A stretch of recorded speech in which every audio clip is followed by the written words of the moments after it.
گھر پر تراویح 2-2 رکعت کر کے ہوگی.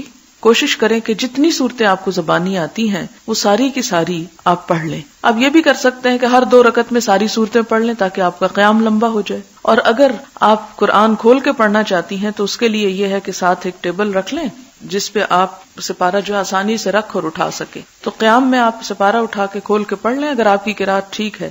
اور اگر آپ پڑھتے بھی غلط ہیں تو پھر آپ کیا کریں گے مسکین.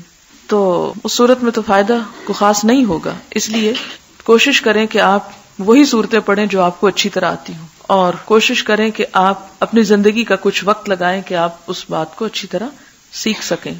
اس میں ایک بات یاد رکھیں کہ اگر آپ سپارہ کھول کر پڑھ ہی رہے ہیں تو آپ کی حرکت کثیر نہیں ہونی چاہیے، کیونکہ حرکت کثیر نماز میں خلل ڈالتی ہے. حرکت کثیر کا مطلب ہے یہ نہیں کہ آپ اس کو کھول کے کھڑے ہو جائیں، پھر ایک ورقہ آگے پلٹیں، پھر پیچھے پلٹیں، پھر آپ ادھر ادھر دیکھیں، پھر آپ بند کر کے رکھیں. یہ چیزیں جو ہیں یہ درست نہیں. نماز کا اپنا خشوع و خضوع اور نماز کا اپنا احترام جو ہے وہ باقی رہے گا.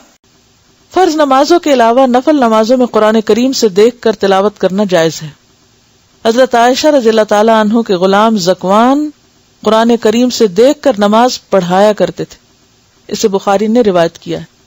صرف خود نہیں پڑھتے تھے بلکہ پڑھاتے بھی تھے. اب اس کا یہ مطلب نہیں کہ سب حفظ بند کر دیں یا حفظ کرنا چھوڑ دیں اور صرف آسان طریقہ اختیار کر لیں. نہیں، حفظ کرنے والے حفظ کریں، لیکن پاسبل نہیں کہ ہر جگہ حافظ موجود ہو. تو پھر ایسے میں تو قرآن پاک نماز انسان پڑھ ہی نہیں سکتا. تو یہ چیز چونکہ صحابہ کے سامنے ہوئی اور کسی نے اس کو رد نہیں کیا، اس کا انکار نہیں کیا، منع نہیں کیا، ناپسند نہیں کیا، تو اس لیے اس کا جواز موجود ہے. نفلی عبادت میں جب تک شوق اور رغبت رہے کرتے رہنا چاہیے. تکلیف یا تھکاوٹ محسوس ہو تو چھوڑ دینا چاہیے. عبادت میں اعتدال پسندیدہ ہے. حضرت انس رضی اللہ عنہ کہتے ہیں رسول اللہ صلی اللہ علیہ وسلم نے فرمایا، نفل نماز اپنی طبیعت کی خوشی اور شوق کے مطابق پڑھو. جب طبیعت تھک جائے تو بیٹھ جاؤ، یعنی پھر بیٹھ کے بھی پڑھ سکتے ہیں یا پھر تھوڑا بریک بھی لے سکتے ہیں. اسے بخاری اور مسلم نے روایت کیا.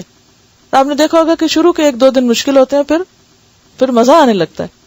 حضرت عائشہ رضی اللہ تعالی عنہا کہتی ہیں رسول اللہ صلی اللہ علیہ وسلم نے فرمایا، اپنی ہمت کے مطابق عبادت کرو، اللہ تعالیٰ اجر دیتے کبھی نہیں تھکتے جبکہ تم عبادت کرتے تھک جاتے ہو. اسے بخاری اور مسلم نے روایت کیا. یعنی جو کام شروع کرو پھر اس کو نبھاتے بھی جاؤ. ایسا نہیں کہ کبھی تو بہت زیادہ کر لیا اور کبھی بالکل بھی نہ کیا. فرض نمازیں بھی چھوڑ دی رمضان کے بعد. حضرت عبداللہ بن عمرو بن عاص کہتے ہیں رسول اللہ صلی اللہ علیہ وسلم نے فرمایا، اے عبداللہ، تم فلاں آدمی کی طرح نہ ہو جانا جو رات کو عبادت کے لیے اٹھا کرتا تھا پھر اس نے اٹھنا چھوڑ دیا. اسے بخاری اور مسلم نے روایت کیا ہے. یعنی خواہ تھوڑی عبادت ہو لیکن کیا پسندیدہ ہے؟